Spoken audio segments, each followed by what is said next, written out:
Hello everyone, welcome to my YouTube channel RRB physics. आज हम एक बार फिर नया चैप्टर लेके आए हैं, किरचॉफ के नियम तथा वैद्युत प्रपथ। तो इस चैप्टर के हम उन्हीं मोस्ट इम्पोर्टेंट क्वेश्चनों को बताएंगे जो 2023 में बहुत ही महत्वपूर्ण हैं। अब देखिएगा, आज का जो सबसे पहला टॉपिक है आपका सेल का विद्युत वाहक बल। कौन सा है? सेल का विद्युत वाहक बल। ये क्या होता है? तो देखिएगा, किसी एकांक आवेश को, ये हमने देखो हर में ले रखा है, तो किसी एकांक आवेश को सेल सहित पूरे परपथ में घुमाने के लिए दी गई ऊर्जा अथवा किया गया कार्य सेल का विद्युत वाहक बल कहलाता है। इसे ई से प्रदर्शित करते हैं। तो देखिएगा, सेल का विद्युत वाहक बल ई बराबर होता है W/Q। क्या होता है? W/Q होता है।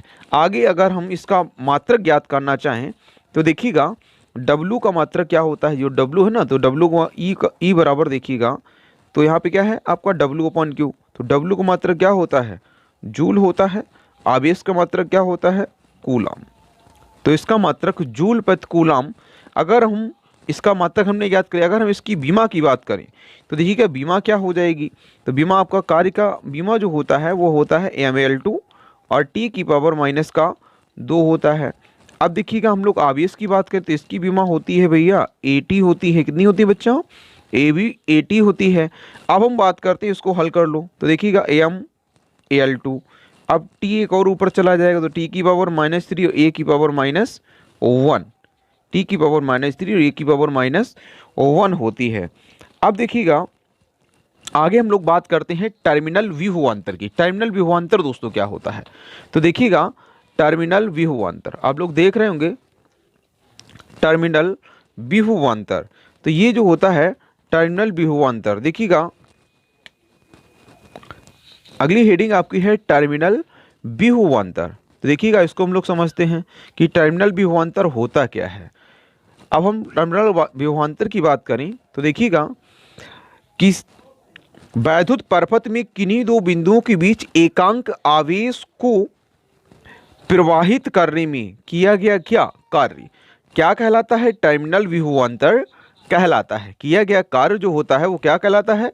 टर्मिनल विभवांतर कहलाता है। आगे देखिएगा, यदि Q आवेश को किसी परपथ के एक सिरे से दूसरे सिरे तक प्रवाहित करने में किया गया कार्य W' हो तो टर्मिनल विभवांतर V बराबर क्या हो जाएगा? W/Q हो जाएगा। क्या हो जाएगा? W/Q हो जाएगा।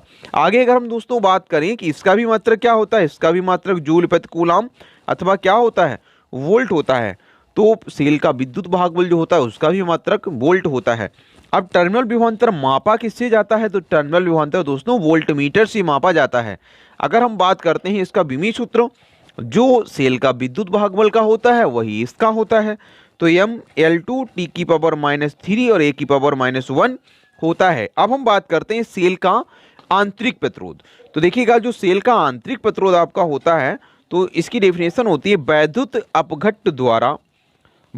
अपघट्ट द्वारा किसके मार्ग में? धारा के मार्ग में उत्पन्न अवरोध। जो अवरोध मतलब रुकावट, अवरोध जो होता है क्या करता है? रुकावट पैदा करता है। तो जो रुकावट होता है सेल का आंतरिक प्रतिरोध कहलाता है। फिर सुन लीजिएगा, वैद्युत अपघट्ट द्वारा धारा के मार्ग में उत्पन्न अवरोध सेल का आंतरिक प्रतिरोध कहलाता है।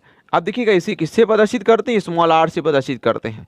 यह भी इसकी डेफिनेशन होती है। एक डेफिनेशन होती है, जिस प्रकार कोई चालक तार वैद्युत धारा के मार्ग में अवरोध लगाता है उसी प्रकार सेल का घोल भी वैद्युत धारा के मार्ग में अवरोध लगाता है, उसी सेल का आंतरिक प्रतिरोध कहते हैं।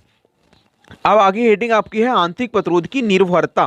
तो देखिए, सेल का आंतरिक प्रतिरोध निम्न कारकों पर निर्भर करता है। सेल का आंतरिक प्रतिरोध निम्न कारकों पर निर्भर करता है। देखिएगा, नंबर 1 जो आपका है, सेल की प्लेटों के बीच की दूरी के अनुक्रमानुपाती होता है। जो सेल का आंतरिक प्रतिरोध होता है सेल की प्लेटों के बीच की दूरी के कैसे होता है? अनुक्रमानुपाती होता है।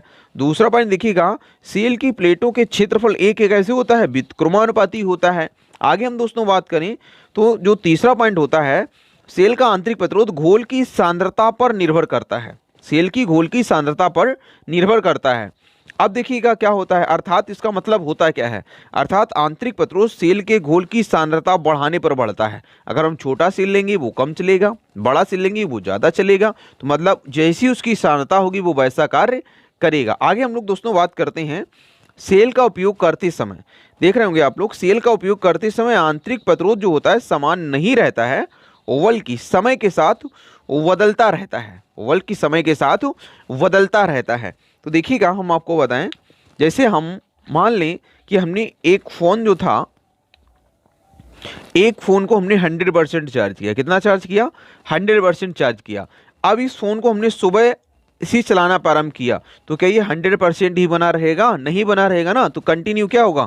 99% बनेगा, फिर 98 हो जाएगा। इस प्रकार कंटिन्यू कितने पे आ जाएगा? वो शून्य हो जाएगा। इस प्रकार कंटिन्यू घटता जाएगा, फिर वो कैसा हो जाएगा? शून्य हो जाएगा।